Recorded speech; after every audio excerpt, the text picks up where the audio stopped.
Madam చెప్పండి. ఇప్పుడు అటు చూసినట్లయితే చూస్తే ఒక 50 రోజులు ఎలక్షన్స్ రాబోతున్నాయి. ఈ నెల 27 నుంచి ఏదైతే ఉందో జగన్మోహన్ రెడ్డి గారు మళ్ళీ బస్సు యాత్ర చేయబోతున్నారు. మళ్ళీ ప్రజల్లోకి వస్తే జగన్మోహన్ రెడ్డి గారు ఎలా ఉండబోతుంది? జగన్మోహన్ రెడ్డి గారు ప్రజల్లోకి వస్తే ప్రజలందరూ కూడా బ్రహ్మరథం పడతారండి.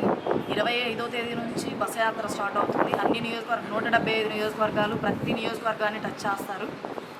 మరి జగన్మోహన్ రెడ్డి గారు ఇప్పుడు బస్సు యాత్ర పెడితే ఏదైతుందో ప్రజలు బ్రహ్మరథం పడతారని మీరు అంటున్నారు.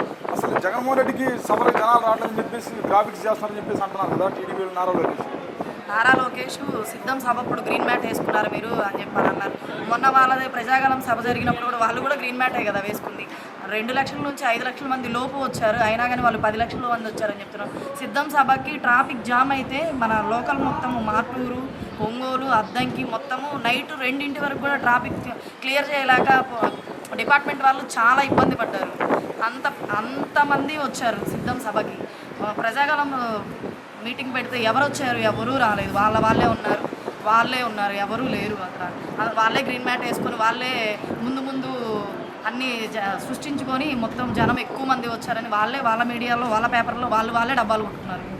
కానీ రేపు అది చూసినట్టు ఏదైతే ఉందో రేపు వచ్చే విద్యా సంవత్సరం నుంచి జగన్మోహన్ రెడ్డి గారు పేద పిల్లల కోసం చాలా ప్రతిష్టాత్మకంగా ఇప్పటికే ఇంగ్లీష్ మీడియం ప్రవేశపెట్టారు. అట్లా సిబిఎస్ఈ సిలబస్ అన్ని ప్రవేశపెట్టబోతున్నారు. అసలు ఇంగ్లీష్ మీడియం ఎందుకు? దాని యాక్సెంట్ యూట్యూబ్లో ఉంది. యూట్యూబ్లో చూసి ఇంగ్లీష్ వచ్చిందని పవన్ కళ్యాణ్ అంటున్నాడు. వాళ్ళ పిల్లలు చదివేది ఇంగ్లీష్ మీడియం కాదా అండి? పవన్ కళ్యాణ్ వాళ్ళ బాబు చదివేది ఇంగ్లీష్ మీడియం కాదా? లోకేష్ వాళ్ళ బాబు చదివేది ఇంగ్లీష్ మీడియం కాదా? అందరి పిల్లలు ఇంగ్లీష్ మీడియం చదువుకుంటే, పేద పిల్లలు ఇంగ్లీష్ మీడియం చదువుకుంటే వాళ్ళకు వచ్చిన నష్టం ఏంటో? అంటే వాళ్ళే పిల్లలే ఇంగ్లీష్ మీడియం చదివి వాళ్ళ పిల్లలే జాబులు చేసి పెద్దోళ్ళు అవ్వాలని చెప్పి అనే మనస్తత్వం ఉన్న సీఎం కాదండి జగన్మోహన్ రెడ్డి గారు. ప్రతి పేదవాళ్ళు కూడా ఇంగ్లీష్ మీడియం స్కూల్లో చదువుకోవాలి, మంచి విద్య అందించాలి అని చెప్పి మంచి పాత స్కూల్ అని కూడా ఇప్పుడు నాడు నేడు ప్రోగ్రాం పెట్టి మంచి అన్ని స్కూళ్ళు కూడా అభివృద్ధి చేసి ఇప్పుడు ఇంగ్లీష్ మీడియం అందిస్తున్నారు అని అంటే ప్రతి పేదవాళ్ళు కూడా ఉద్యోగం చేయాలి అనే ఆలోచనతోనే ఇంగ్లీష్ మీడియం స్కూలు ప్రవేశపెట్టారు. ఇంగ్లీషు అన్ని సబ్జెక్ట్స్ కూడా ఇంగ్లీష్లో చెప్తున్నారు.